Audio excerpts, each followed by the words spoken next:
Abdul Hafiz, mantan pegawai Biro Rumah Tangga Kementan bersaksi di sidang tipikor dengan terdakwa ex-Mentan Syahrul Yassin Limpo menyebut biaya ulang tahun cucu SYL juga diminta dibayarkan oleh Kementan.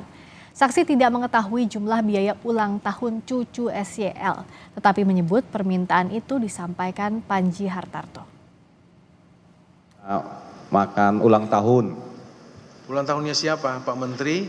Bukan. Siapa? Cucunya, anaknya Dindo. Ada Dindo. Itu dimintai juga ke saudara. Maksudnya dirembes, dibayar dulu baru diserahkan akuntansinya, atau sebelum acara kalian sediakan itu dana-dana itu? Ya kita carikan, cuman itu semua arahan tetap kita kembali lagi.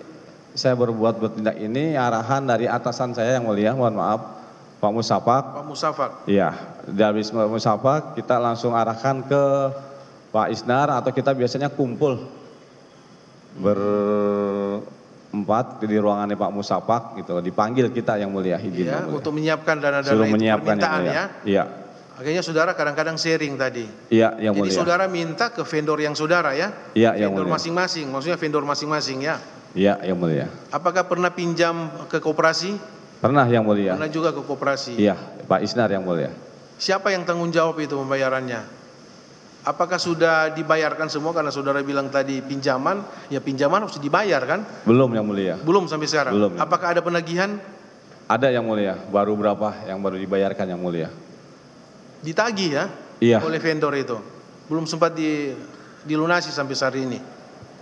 Kalau belum berapa jumlahnya mungkin nanti Pak Itu, Arif yang mengetahui yang mulia. Pengganti gitu ya? saya yang mulia.